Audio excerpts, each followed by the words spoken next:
Welcome to your academy, Munilal sir. My dear students, today I am going to teach English of class 9, book Beehive, and this is the second chapter of this book, The Sound of Music. Dear students, let me tell you that this chapter has two parts. Part 1 explains about Evelyn Glennie, and part 2 tells us about Ustad Bismillah Khan.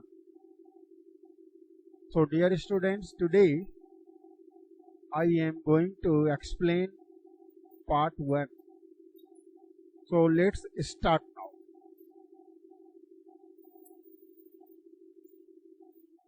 Here is an important line, dear students. God may have taken her hearing, but he has given her back something extraordinary. What we hear, she feels far more deeply than any of us. That is why she expresses music so beautifully. Dear students, यहाँ पर यह जो है ना, ये एक quotation है और इसको जेम्स ब्लेड ने इस चैप्टर में ये लाइंस कही है. जेम्स ब्लेड का यह स्टेटमेंट है कि गॉड ने, भगवान ने उसकी हेयरिंग छीन ली है, यानी जिसकी एवलिन ग्लेनी की हेयरिंग छीन ली, यानी उसकी सुनने की शक्ति भगवान ने छीन ली उससे. But he has given her back something extraordinary, लेकिन बदले में कहता है भगवान ने उसे कुछ असाधारण चीज दे दी. यानी हेयरिंग के बदले में जो चीज मिली एवलिन ग्लेनी को, वह एक्स्ट्राऑर्डिनरी है. अब वह एक्स्ट्राऑर्डिनरी चीज है क्या? तो जेम्स ब्लेड कहते हैं, what we hear she feels. Extraordinary चीज यही है कि जो हम सुनते हैं, ठीक है, शी फील्स, उसे वह महसूस करती है, अनुभव करती है, far more deeply than any of us, हम में से किसी भी व्यक्ति से कहीं अधिक गहराई के साथ. यानी एवलिन ग्लेनी जो म्यूजिक या साउंड है, उसको वह हम में से किसी भी व्यक्ति से ज्यादा गहराई के साथ क्या करती है? फील करती है, अनुभव करती है. दैट इज वाई, और यही कारण है, she expresses music so beautifully, और यही कारण है कि वह म्यूजिक को इतनी खूबसूरती के साथ अभिव्यक्त करती है. एक्सप्रेस करना मतलब अभिव्यक्त करना. डियर स्टूडेंट्स, उसके बाद हम लोग आ जाते हैं सीधे अब टेक्स्ट पर. Here is paragraph number 1. Rush hour crowds jostle for position on the underground train platform. Writer कहते हैं रश आवर क्राउड्स, यानी उस समय की भीड़, जिस समय काफी भीड़ होती है, यानी भीड़ वाला समय था ट्रेन पर, यानी काफी भीड़ जिस समय लगती है उस समय की बात है. और crowds jostle for position on the underground platform, और भीड़ क्या कर रहे थे? जॉसल, धक्का मुक्की कर रही थी. क्यों? फॉर पोजीशन, जगह के लिए. कहाँ पर जगह चाहिए? ऑन द अंडरग्राउंड प्लेटफॉर्म, भूमिगत प्लेटफॉर्म पर. ट्रेन प्लेटफॉर्म यानी ट्रेन का जो प्लेटफॉर्म है जो कि अंडरग्राउंड है. उसमें जगह पाने के लिए लोग एक दूसरे को धक्कम धुक्की कर रहे थे। A slight girl, looking younger than her 17 years, was nervous yet excited as she felt the vibrations of approaching train. अब एक स्लाइट गर्ल, एक नन्ही सी दुबली पतली सी लड़की है, लुकिंग यंगर देन हर 17 ईयर्स, वह 17 साल से भी छोटी देखने में लगती थी। वाज नर्वस, और वह लड़की जो थी नर्वस थी, घबराई हुई थी, ये एक्साइटेड, फिर भी रोमांचित थी या रोमांचित हो उठी। As she felt the vibrations of approaching train, जब उसको महसूस हुआ, वाइब्रेशंस यानी कंपन जब उसे महसूस हुआ अप्रोचिंग ट्रेन का, यानी पास आती हुई ट्रेन का वाइब्रेशन। अप्रोचिंग मीन्स पास आती हुई, coming near. It was her first day at the prestigious royal academy of music in London, and daunting enough for any teenager fresh from a Scottish farm. अब writer क्या बता रहे हैं कि ये train से कहाँ जा रही थी एवलिन भाई, अकेली अकेली? तो यहाँ पर जवाब है, एक रॉयल एकेडमी ऑफ म्यूजिक नाम की जो है संस्था है, म्यूजिक सिखाती है, और यह लंदन में, ठीक है। और ये कहता है प्रेस्टिजियस है, बड़ा ही फेमस है, ठीक है। और इसी इंस्टीट्यूट में उसका फर्स्ट डे था। समझ में आ रहा है? यानी पहला दिन था उनका रॉयल एकेडमी ऑफ म्यूजिक में, इसका एवलिन ग्लिनी का, ठीक है। लंदन का जो यह रॉयल एकेडमी म्यूजिक है, इसमें उसका पहला दिन था। एंड डाउंटिंग एनफ, और वह काफी फ्राइटेंड थी। डाउंटिंग, फ्राइटेंड यानी काफी घबराई हुई थी। क्यों? For any teenager fresh from A Scottish form, कहता है इस तरह की घबराहट कोई भी टीनेजर जो हो, कम उम्र की जो लड़की है, बच्ची है, और जो बिल्कुल नई नई है, उनके लिए इस तरह की घबराहट होती है। और यह जो टीनेजर है, ये तो भाई लंदन की थी भी नहीं, स्कॉटिश फॉर्म या स्कॉटलैंड से आती थी, स्कॉटलैंड की रहने वाली थी, ठीक है। But this aspiring musician faced a bigger challenge than most. She was profoundly deep. अब राइटर क्या बताते हैं कि यह जो एस्पायरिंग म्यूजिशियन है, इसने जो है ज्यादातर लोगों ने जो चैलेंज, जितना बड़ा चैलेंज नहीं झेला, उससे भी बड़े चैलेंज को यह झेल चुकी है। और वह बड़ा चैलेंज क्या था? शी वॉज प्रोफाउंडली डीप, यानी एवलिन ग्लिनी के बारे में कह रहा है लेखक कि एवलिन ग्लिनी पूर्ण रूपेण, कंप्लीटली, पूरी तरह से यह बहरी थी। तो डियर स्टूडेंट्स, आई होप कि पैराग्राफ 1 आपको समझ में आ गया होगा। अब मूव करते हैं पैराग्राफ 2 की तरफ। पैराग्राफ 2,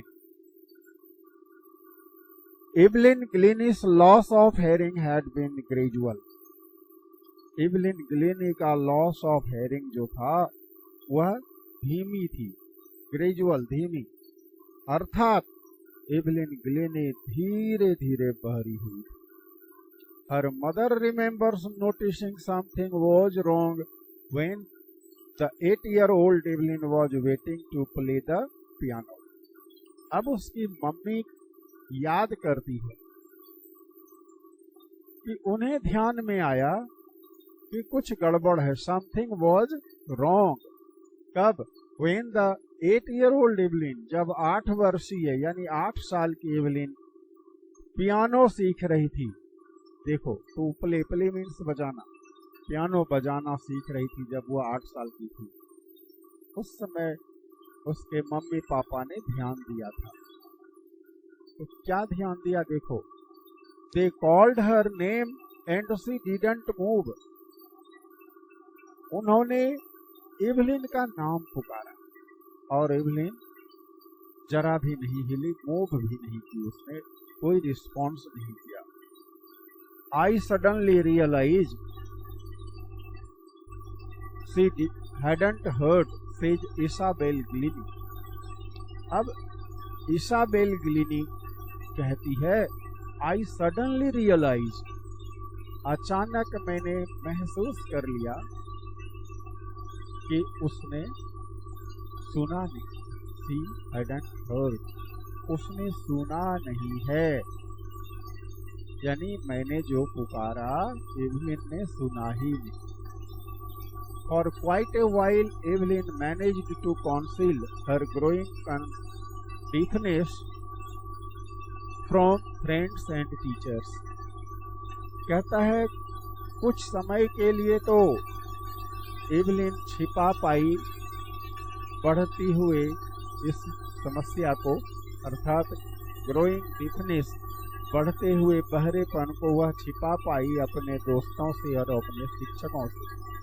लेकिन ये क्वाइट ए वाइल, थोड़ी देर के लिए, कुछ दिनों के लिए।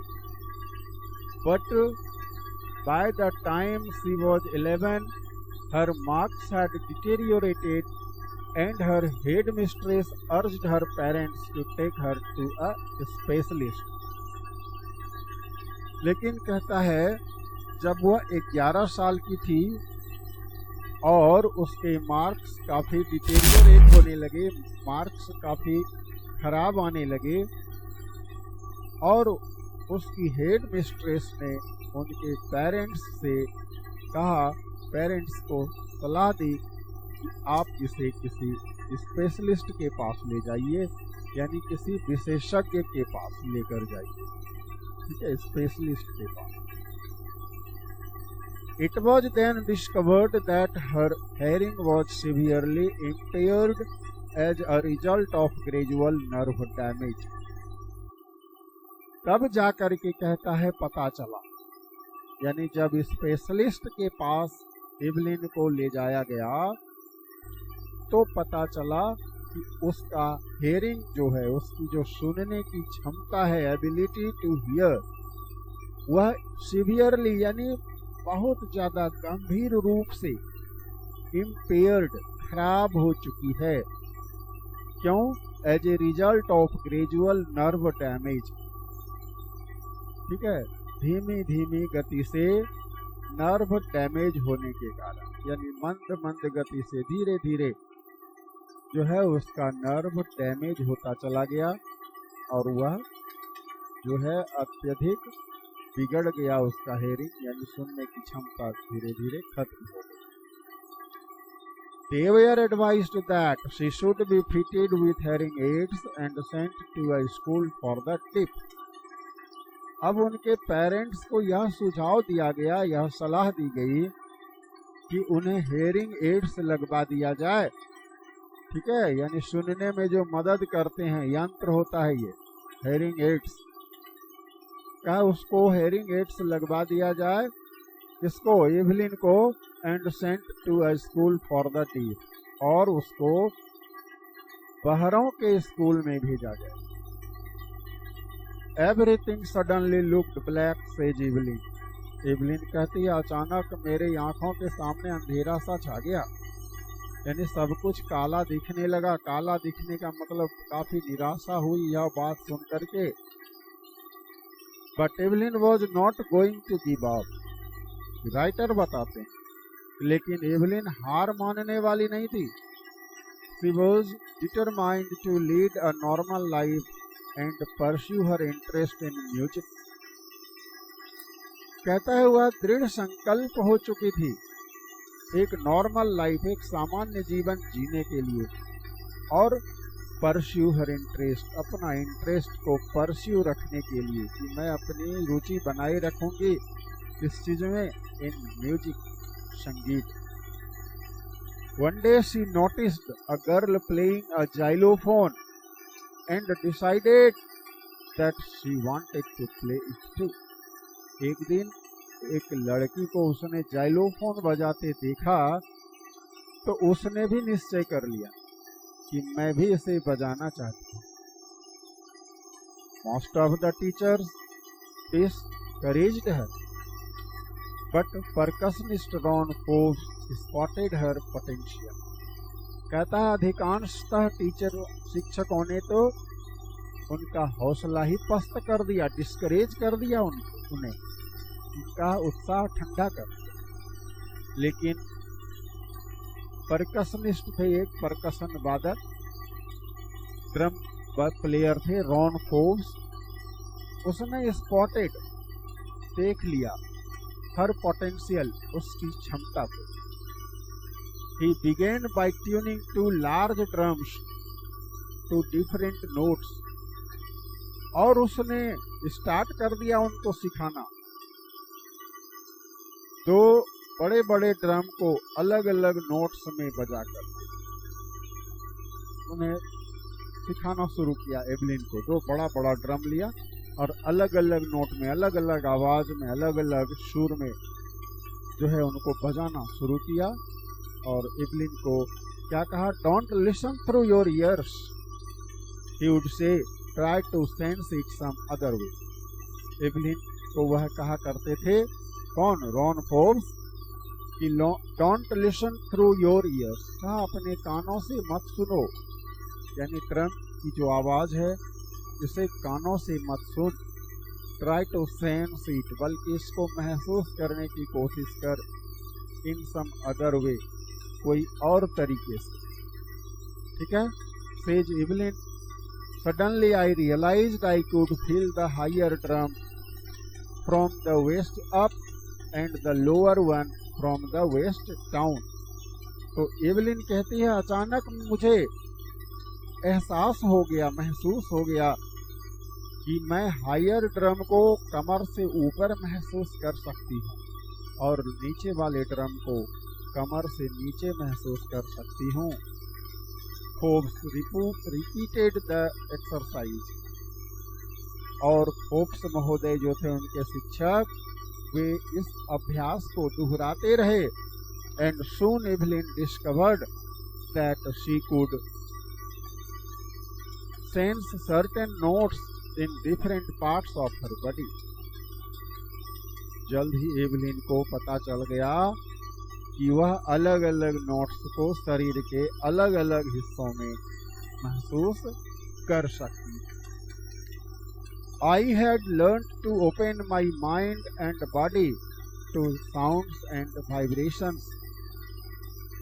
अब एवलिन क्या कहती है कि मैंने अपने दिमाग और शरीर को साउंड और वाइब्रेशंस के प्रति खुला रखना सीख लिया है।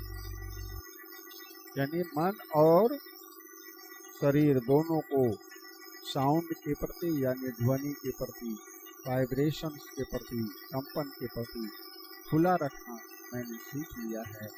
The rest was share determination and hard work, और कहता है बाकी तो उसका दृढ़ संकल्प और कड़ी मेहनत का नतीजा था। अब डियर स्टूडेंट्स, हम लोग आते हैं paragraph number 4। She never looked back from that point onwards. अब कहता है जब सीखना शुरू ही कर दिया तो फिर कहता है उस मकाम से, उस पॉइंट से, उस स्थान से फिर उसने कभी पीछे मुड़कर नहीं देखा। She toured the United Kingdom with a youth orchestra, and by the time she was 16, she had decided to make music her life. अब देखो, उन्होंने यूथ ऑर्केस्ट्रा के साथ यूनाइटेड किंगडम की भी यात्रा की, यानी इंग्लैंड भी गई हुआ, ठीक है, लेकिन युवा मंडली ऑर्केस्ट्रा के साथ, ठीक है, अकेली नहीं। और उस समय वह 16 साल की थी। She decided to make music her life, और उसने म्यूजिक को ही अपना जीवन बनाने का फैसला ले लिया। She audition for the royal academy of music and scored one of the highest marks in the history of the academy. अब कहता है उसने ऑडिशन दिया रॉयल एकेडमी ऑफ म्यूजिक, स्वर परीक्षा दी उसने, यानी अपना कला जो है उसका सैंपल दिया, उसका नमूना प्रस्तुत किया, ठीक है। और कहता है एकेडमी के इतिहास का सबसे जो अधिकतम स्कोर है उनमें से उसने अपना स्थान बनाया। मैक्सिमम मार्क्स लाने वाले स्टूडेंट्स में से वह आ गई। इतिहास में जो सबसे अधिक नंबर लाने वाले थे रिकॉर्ड, उसमें उसका स्थान आया। She gradually moved from orchestral work to solo performances. अब इवलिन ने ऑर्केस्ट्रल वर्क को छोड़ दिया, यानी समूह में गाना उसने अब छोड़ा और ध्यान देने लगा सोलो परफॉर्मेंसेस, एकल प्रदर्शन, यानी खुद के प्रदर्शन पर उसने ध्यान देना शुरू किया। At the end of her 3-year course she had captured most of the top awards. और कहता है 3 साल के कोर्स के अंत में उसने अधिकांश जो बड़े बड़े टॉप अवार्ड्स थे, श्रेष्ठ पुरस्कार थे, उसको उसने कैप्चर कर लिया, उसको उसने अपने नाम कर लिया। तो डियर स्टूडेंट्स, आज का एक्सप्लेनेशन यहीं तक, ठीक है। Till then keep watching my YouTube channel and do not forget to subscribe my channel. It is free of cost and you must like, share and comment. Thank you. जय हिंद, जय भारत।